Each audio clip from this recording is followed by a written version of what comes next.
Amigos, regresamos a Argumentos. Estamos en vivo a través de la señal de Globovisión. El profesor Benigno Alarcón, director de Centros de Estudio de la Universidad Católica Andrés Bello, nos acompaña.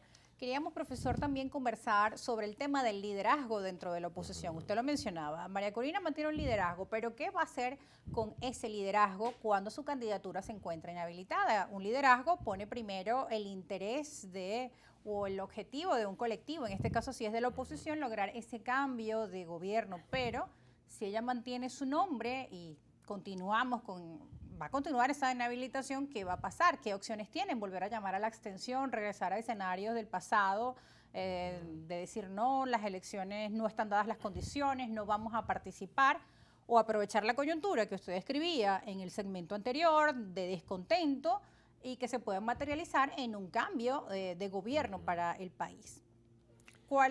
¿Qué vislumbra usted o qué debería ser ese liderazgo de María Corina Machado? Para darte una respuesta responsable, yo no te podría decir qué va a hacer María Corina Machado, yo no lo sé.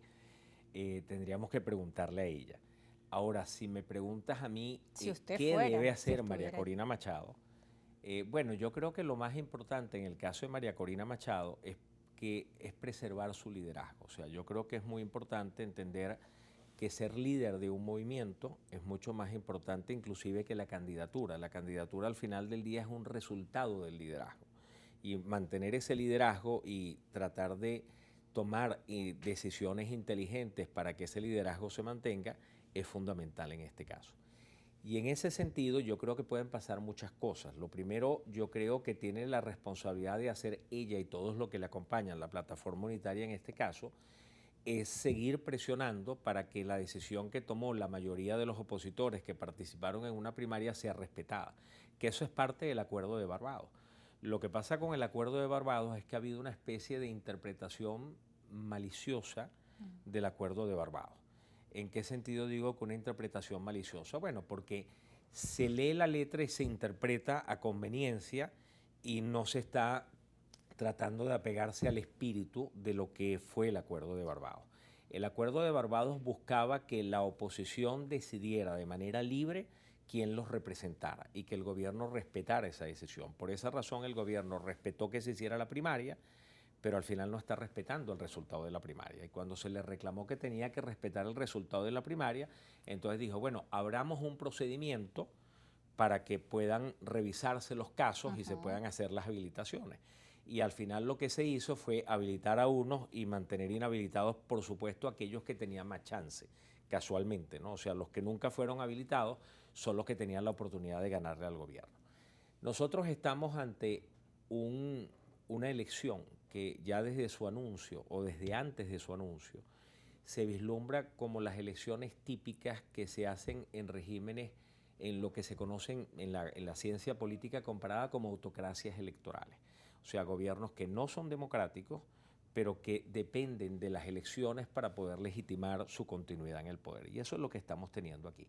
¿Y por qué digo que estamos teniendo eso aquí? Bueno, porque esas elecciones tienen características muy especiales.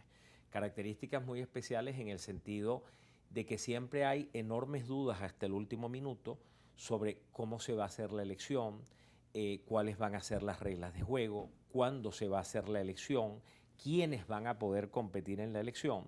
Y resulta que muchas de esas dudas todavía están, sabemos cuál es la fecha, pero todavía no tenemos muy claro, por ejemplo, qué partidos van a poder postular, porque hay muchos partidos que están intervenidos o que están ilegalizados y que no van a poder participar. Todavía hoy, por ejemplo, no sabemos si la tarjeta de la unidad va a poder utilizarse en esta elección.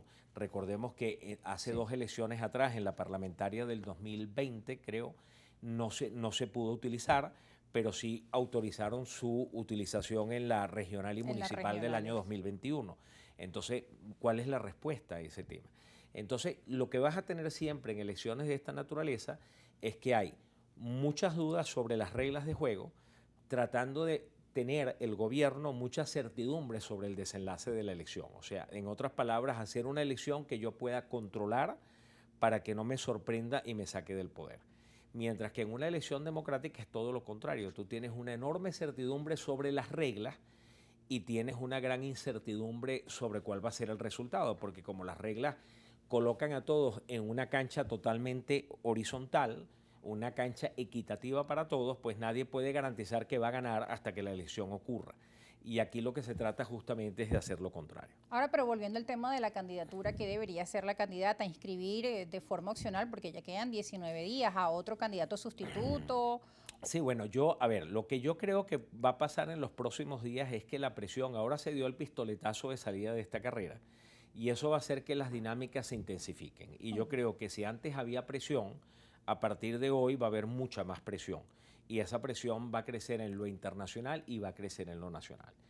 Llegado el momento en que si se logra o no se logra el resultado, se va a tener que tomar una decisión. Por supuesto, si se logra el resultado, se inscribirá. Si no se logra, tendrá que tomar una decisión que digamos que tiene ciertos límites, por decirlo así. ¿Y en qué sentido tiene ciertos límites? Bueno, hoy en día nadie ha planteado, incluida ella, de que no se va a ir a la elección. Se ha dicho hasta el cansancio que nadie nos apartará de la ruta electoral. Entonces, por lo tanto, cualquier decisión que se tome tiene que ser apegada a la ruta electoral. Después yo recuerdo cuando se habla de sustitución, que a mí la verdad es que no me gusta hablar de sustitución. Bueno, y el grupo de 20 Venezuela tampoco. Cada vez que se pregunta por sustitución dicen que esa no es la vía, que van hasta el final y más allá. Yo creo que la plataforma unitaria de alguna manera también ha dicho no debemos hablar de sustitución, sino básicamente defender lo que ha sido la decisión de la mayoría el 22 de octubre. Pero cuando llegue el día de la inscripción, pero yo quiero recordar un caso histórico que es muy importante y que de alguna manera pueda tener analogía con el caso venezolano. En Myanmar, Birmania, había una líder que se gana el Premio Nobel de la Paz, que por cierto es hija de una figura militar muy importante de Birmania, que sigue allí, que es Aung Suu Kyi. Y Aung Suu Kyi, la junta militar de Birmania, le impide ir a la elección, haciendo un cambio en la Constitución para que nadie que esté casada, que haya contraído nupcias con un extranjero, pueda inscribirse para una elección. Ella estaba casada con un británico, ella estudió en Oxford, se enamoró, se casó en el Reino Unido y resulta que eso fue un impedimento para que ella pudiera ser presidenta. Bueno, ¿qué hizo ella al final del día? Ella decidió quién la representaba. Ella mantuvo el liderazgo de todo el movimiento, lo sigue manteniendo del movimiento democrático hoy en día, con cuestionamientos como es normal después de tantos años de lucha, pero ella decidió quién la representaba en este proceso. Entonces aquí no podemos hablar en el caso de Birmania propiamente de una sustitución, sino de alguien que asume la representación de ese liderazgo. Y eso permitió que Aung Suu Kyi, que todo el mundo siguiera mirando a Aung Suu Kyi, que todo el mundo estuviera pendiente del camino que Aung Suu Kyi señalaba, aunque la persona que prestaba su nombre para estar en el tarjetón electoral, por decirlo así, fuera otra persona. Entonces, eso es una probabilidad. ¿Va a ser la decisión? No lo sé, pero lo que yo sí creo es que de alguna manera hay que seguir insistiendo en que se respete la decisión que la gente tomó el 22 de octubre. Tenemos que ir a una pausa, pero al regreso vamos a hablar de eso. ¿Quién escoge entonces esa representación? ¿A dedo, María Corina Machado? ¿Deberían hacerla en consenso la plataforma unitaria? ¿Qué va a pasar con el otro grupo de la oposición que también ha llamado al diálogo de todos los factores? Bueno, esto y más al regreso. No se aparten, ya volvemos.